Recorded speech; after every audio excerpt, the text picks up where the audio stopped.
The cage door clanged shut with finality.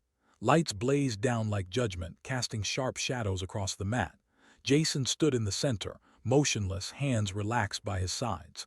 Across from him, the MMA fighter bounced in place, arms raised, soaking in the roar of the crowd. Cameras panned, commentators shouted, but Jason didn't flinch. He'd been here before, not in this octagon, not under these lights, but somewhere far quieter, far darker, where losing wasn't a headline, it was death. The fighter grinned at him, wide and cocky, flexing for the crowd. He'd spent the entire week online mocking Jason, called him washed up, fake tough Hollywood muscle. And now he was walking circles around him, nodding theatrically, waving to the VIP section like this was already over. Jason's eyes didn't follow. They stayed fixed, steady, unreadable. The referee stepped back. The bell rang. And still Jason didn't move. The MMA fighter lunged. He wanted to end this fast, make it a highlight. But Jason pivoted just slightly, letting the strike glance off. His breathing didn't change. He wasn't angry. He was watching, not the fight. The man. Every movement, every pattern, every twitch in the guy's shoulders, Jason was downloading it like data.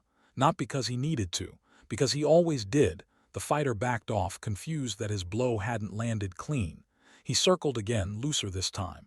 Tried trash talk. The crowd loved it.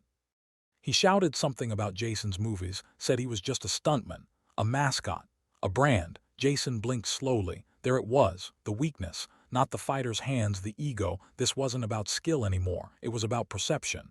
The MMA fighter needed to be cheered, needed Jason to react. And Jason gave him nothing. For 30 seconds they danced. And then Jason stepped forward just once. The crowd leaned in. The fighter smirked and darted again, overcommitting on a jab. That was the moment Jason decided the match. He didn't counterstrike. He didn't showboat. He just let the guy stumble half a second past his range and glanced sideways. Subtle. Enough to let the cameras catch it. Enough to say, "You just gave me everything I need." And still Jason didn't move. Not because he couldn't, because he wanted the audience to forget he was dangerous. They'd made a show out of him. That was the plan. Bring in the aging action hero, use his face to boost pay-per-view, let the new blood humiliate him. He wasn't supposed to win. He wasn't even supposed to survive. Because what no one in the arena knew, not the fans, not the announcers, not even the fighter across from him, was that this match wasn't just a setup. It was a trap. 3 weeks ago, Jason got a call. Not from a promoter. From a name he hadn't heard since a private military operation in Eastern Europe went sideways and half his team disappeared. The man who called him didn't leave a message, just coordinates and a single phrase. "He's resurfaced. Get close." Jason knew what it meant. Someone from that op, someone they thought was dead, was alive. And now, watching him fight, this wasn't sport. This wasn't about pride. This was surveillance. He hadn't come here to win. He'd come here to smoke something out. As the round neared its end, the fighter launched a combo.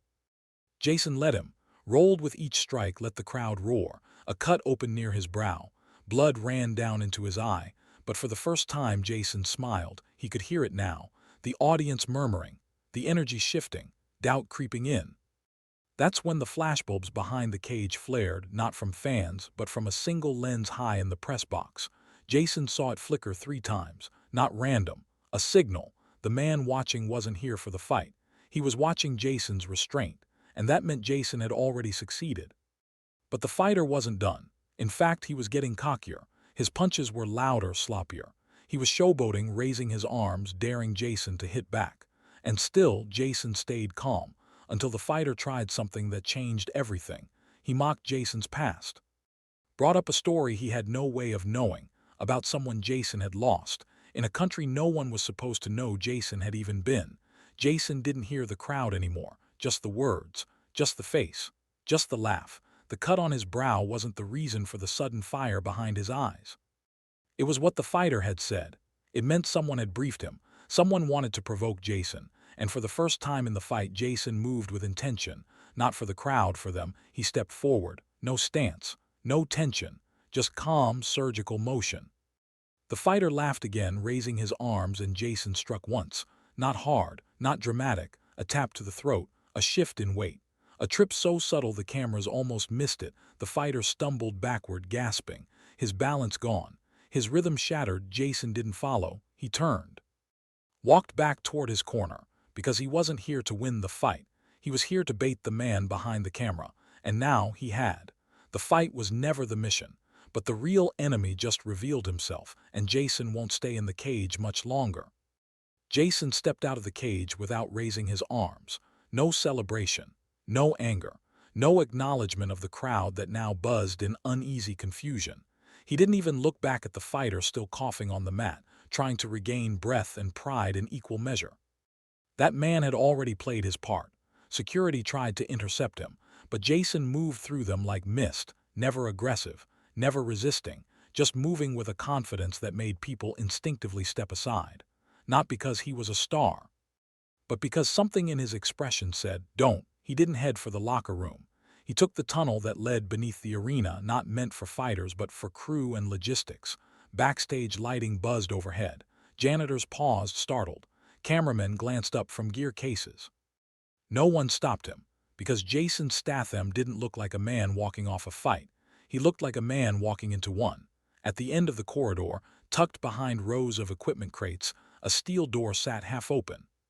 Jason reached it, paused and looked up, just in time to catch a shadow moving behind a mesh security window. They were here. He stepped inside. The room was dark except for a single monitor showing a wide shot of the octagon. The camera was still rolling, still locked on the dazed MMA fighter being helped to his feet. But Jason's eyes weren't on the screen. They were on the man seated in the corner. He was older now, pale, slouched slightly in a cheap folding chair, like someone waiting for a verdict. His name was Saul Gentry, once a handler, now a ghost. And 10 years ago he'd left Jason behind on a mission where 2 men died and 3 vanished. Jason had buried the dead himself. The rest were presumed erased. Jason hadn't seen Saul since that day. Hadn't heard his name. Until now. The silence between them stretched. Jason didn't speak. He just stepped further into the room, slow, grounded. Saul gave a dry smile, the kind of grin a man wears when cornered but pretending he's still in control. He asked why Jason looked so serious. Said the fight was entertaining. Claimed he was impressed by the discipline. The restraint. Jason said nothing. That silence broke something. Saul leaned forward and told him straight, this wasn't about revenge, it was about leverage. Someone wanted Jason seen again, visible, traceable, and Saul was just the messenger. He even offered Jason a seat, like they were about to have coffee. Jason didn't move. He just watched, because this wasn't a reunion. It was an interrogation. And Saul didn't know it yet, but he'd already told Jason everything he needed to know. Jason's instincts were burning. Saul wasn't leading this. He was afraid, and that meant someone else had made the call. Jason scanned the room again, this time not with his eyes but his training. He saw what wasn't meant to be seen. The camera in the corner wasn't arena security. It was standalone, low power, high quality and broadcasting.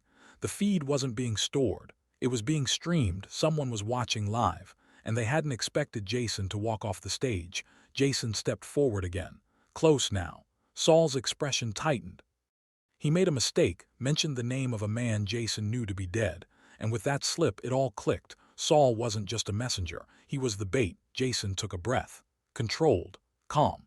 And then he asked, not aloud but in his mind, who set this up? Who wanted him exposed, weakened, turned into a public joke? Who had that kind of reach? The fighter, the cameras, the insults about his past, even the cut above his eye perfectly placed for drama. Someone had scripted this, and Jason had played along until now. He turned toward the camera in the ceiling, just a fraction of a glance, and let them see his face, not the actor, not the fighter, the man they thought they buried 10 years ago. Jason reached into his waistband and placed something small and silent on the crate beside the wall, a passive signal blocker. He didn't need long, just 10 seconds. The screen fizzled, the feed cut, and Saul's face drained of color. That was when Jason finally spoke. Not a quote, not a monologue, just a decision. Saul was going to take him to whoever was behind this, because Jason had played along long enough. The next move was his. They exited the room together, Saul walking like a man under arrest, even without restraints. Jason stayed behind him, every footstep calculated. Outside, the corridor felt colder. They passed by fight crew still packing up equipment. A medic glanced up, confused. Jason kept walking until they reached the garage. Saul's car was waiting, tinted, idle, untouched. But Jason clocked it immediately. The driver had his hands at 10 and 2 too still, posture military. Not a chauffeur. Jason opened the back door and nudged Saul inside. Then he stepped in beside him. The car pulled out, and Jason knew this was no ride to safety. He was being taken deeper. But what they didn't know was that Jason had laid his own trap too, because the tracker they'd hidden in his glove wraps, he'd found it hours ago, and now he was feeding it false data. The people watching thought they were in control, but Jason wasn't just walking into danger. He was dragging them into his world. Well, before we continue, if you love to hear Legends tales or if you're just a die-hard Jason Statham fan who respects hard-earned justice, then we would love to invite you to hit that subscribe button now, because this is where stories like his live. We don't do fluff. We do justice, grit, and the kind of moments that stay with you. Back to the story. They wanted him visible, trackable, mocked. But Jason's silence wasn't weakness, it was war. And now he's about to flip the entire operation from inside their own car. The car moved through the city like a shark in deep water, quiet, unseen, deliberate. Saul sat beside Jason, fiddling nervously with a cufflink that didn't belong to the suit. Jason knew why. That wasn't jewelry. It was a panic switch, and Saul hadn't pressed it. He'd lost that right the moment he slipped up back in the holding room. Jason kept his posture neutral, eyes fixed ahead. He let the silence stretch long enough for Saul to wonder if it was safe, if Jason was really backing down, if the man beside him was the same as the man in the cage. Saul muttered that this was never personal, that Jason had made it personal by showing up, that there were systems now bigger than both of them. He was just a piece on the board. Jason didn't look at him, because he already knew this wasn't about Saul. Saul was a leftover, a tie to a past someone wanted erased. The car turned. They were moving into an industrial zone now, empty streets, warehouses shut for the night, the kind of place you brought someone you didn't want walking out. Jason let his body relax into the seat, slow, easy breathing.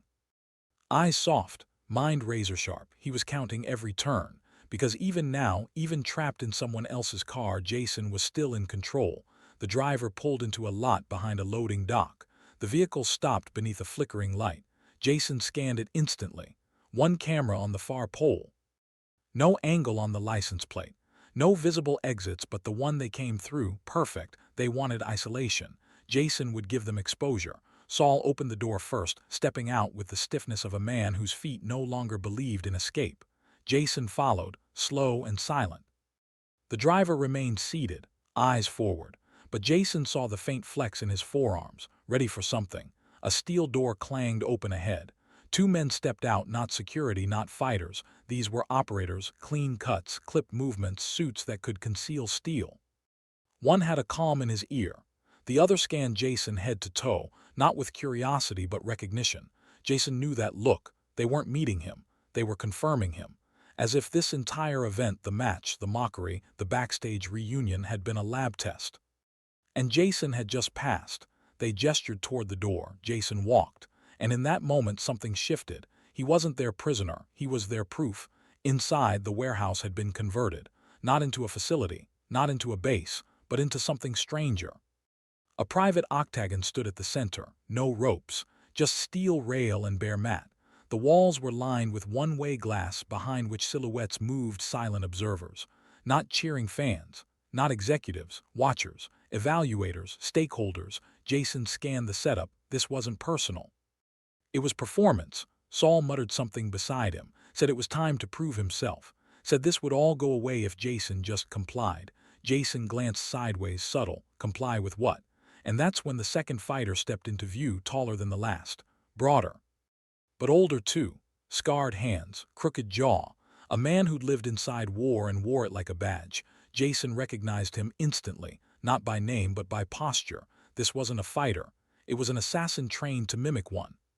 The kind Jason used to train against in black contracts no one would ever admit existed. The silence in the warehouse thickened. Jason understood now. They weren't testing him for pay-per-view value. They were reactivating him. Whoever was behind this, whoever was pulling the strings, they'd built a theater to watch Jason make a choice. Obey or be eliminated.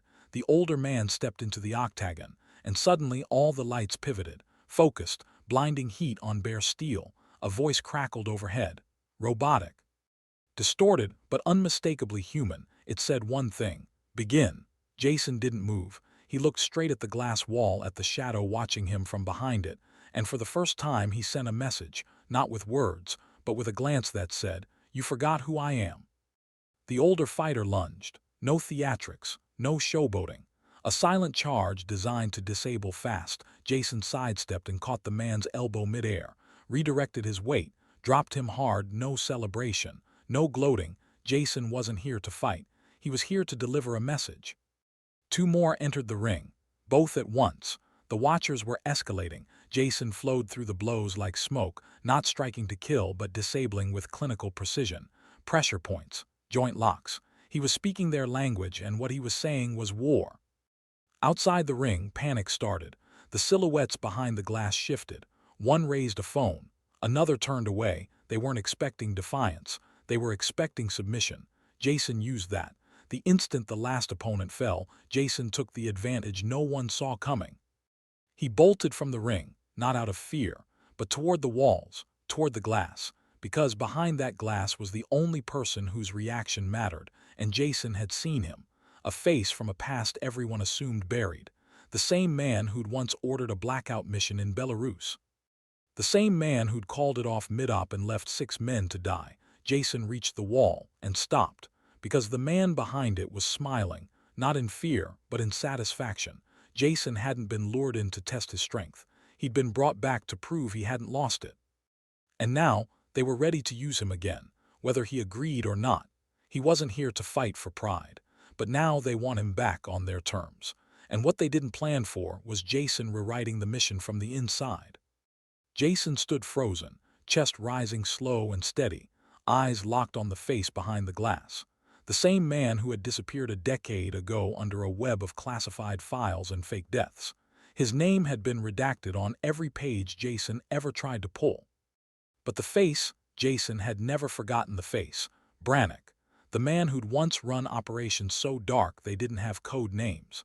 The man who'd burned Jason's unit without warning, left them exposed in a war zone, and vanished before the bodies went cold. Now here he was, older, fuller, but still cold-eyed. He looked down at Jason like a trainer inspecting an animal, not an equal, not even a man, a weapon. Jason understood everything in that moment. The crowd behind the glass wasn't a boardroom, it was an auction. This whole setup had been a showcase. Jason Statham, the asset who vanished, now reactivated, rebuilt, and tested before bidders. Every round, every opponent, every camera angle had been for them. They wanted proof that Jason could still be controlled. Brannick raised one finger from behind the glass and pointed directly at Jason. A signal, a command. Jason turned his back to it, not out of defiance, out of calculation. He wasn't going to escape tonight. That wasn't the play. But if they thought he was tame, he was going to make sure they felt what a mistake that was. Security rushed in, 6 men fast and armed. But Jason didn't flinch. He dropped to one knee like he was surrendering, then rose with a snap and disarmed the first one before the others even processed movement. 2 others lunged, and Jason slipped between them, redirecting one into the wall and using the momentum to flip the third. But he wasn't going for the exit. He was going for the camera, the live stream. He reached it in 5 steps, ripped the lens free, and stared directly into the exposed sensor. If they were broadcasting this to buyers, he wanted them to see his face. Not wounded, not broken, but resolved. And the message was clear: you don't own me. The lights flickered. A siren whined once, not a warning, a reset. Security scrambled to cut power. Jason had maybe 10 seconds left. He looked up at the walls, at the mirrors that weren't mirrors. And then he spoke again, not with his voice but his body. He raised both hands, fingers spread in an old silent signal from his covert ops days. It meant, I am not the asset, I am the breach. Then he dropped the camera. Brannick's face finally changed. The smile cracked. Jason let them cuff him, let them take him down hard. He didn't resist, because resistance would only get him locked up. But surrender. Surrender got him taken inside, deeper, exactly where he needed to go. They dragged him through a freight door and into a blacked-out corridor. No lights, no exits, just steel on all sides. Jason counted the steps, memorized the sounds. They wanted him disoriented, but Jason had trained for darker places. 2 armed escorts walked beside him, silent. One clipped, one unsure. Jason clocked the uneven breathing, that one could be turned. The hallway opened into an underground chamber, a command hub, low light, full of terminals, large screens showing split security footage, including overhead drone views. Multiple feeds were focused not just on Jason but on others. He saw faces he hadn't seen in years, men from his old unit. One in a hospital, one living under a new name. One Jason stopped cold, one wasn't alive. The screen was paused on a body. Jason looked closer. It was Malik, the man who saved Jason's life on the Belarus mission, the one who went missing in the last extraction. Jason had hoped he'd disappeared into a better life. Now he saw what happened. Malik had refused to comply, refused to be reactivated, so they'd made an example out of him. The room spun, not from emotion, from something deeper, a quiet, coiled kind of rage. The handlers didn't notice. They thought Jason was being broken, but he was doing math. One guard behind, one to the left, no firearm on the nearest terminal operator, one unsecured weapon resting by the edge of the table. Jason could end this whole room in less than 20 seconds, but not yet. Instead, he let them talk. They said things like black tier operations and pre-market capability. They referenced Jason as the live prototype. They mentioned a project name, Threshold. Jason asked nothing, gave nothing, just kept his body loose, ready. Brannick entered the room 10 minutes later. The moment shifted. The guards straightened. The operators quieted. Even Saul, who now stood in the corner like a used-up decoy, kept his head down. Brannick walked to Jason slowly, looked him over like a collector inspecting a relic. He said the program needed a public name again, a face, a symbol. He said Jason had always been good at wearing masks, but Jason wasn't listening to the words. He was watching the hand gestures, the micro-signals. Brannick was trained to control but not to hide, and Jason saw it. Brannick was nervous, not of Jason, of whoever he worked for now. There was a deeper power here, something that even Brannick was answering to. Jason had walked into a trap, but beneath the trap was a network. He wasn't just up against an old ghost, he was up against a machine. Jason looked up at the screen again, paused on Malik's body. Then he said one thing, just one. He told them if they wanted obedience, they should have come for someone else, because he wasn't coming back to serve. He was coming back to bury them. They thought Jason could be controlled, reactivated like a weapon. But what they just did, lit a fuse they can't put out. And when it blows, no one behind the glass will be safe. Silence followed Jason's words, heavy, thick, tense. But it didn't last. Brannick gave a dry, humorless chuckle. He said Jason was always dramatic, always clinging to some relic of morality. He claimed things had changed, that war didn't need soldiers anymore, just symbols.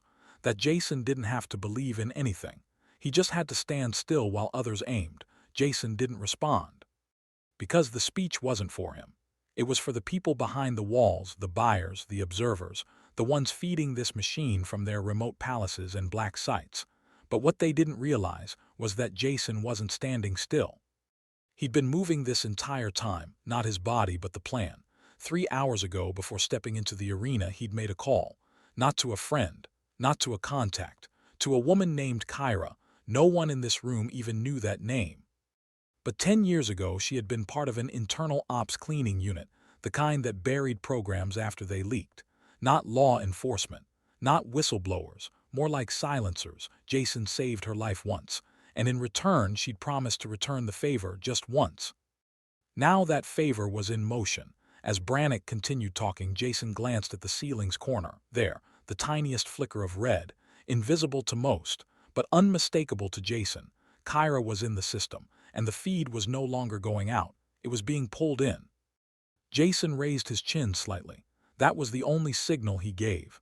Brannick asked him if he had anything left to say before they began the final protocol. Jason looked at him, calm, cold, and unreadable. He said the show was over, and then everything changed. The lights cut out first. Not flickered, died. Then the screens shattered from an overload spike one by one as static ripped through the air. Brannick spun, shouting for containment. Too late. The security door on the far end of the chamber exploded inward, not with fire but with pure kinetic force. A small drone the size of a dinner plate spun into the room, pulsing silently. Every weapon, device, and comms line went dead. Chaos erupted, but Jason moved like it was rehearsed. He spun, drove his elbow into the guard behind him, caught the wrist of the second before the man's hand reached his sidearm, and used the momentum to drive him into the terminal table, snapping the leg and scattering equipment. Saul tried to run. Jason let him.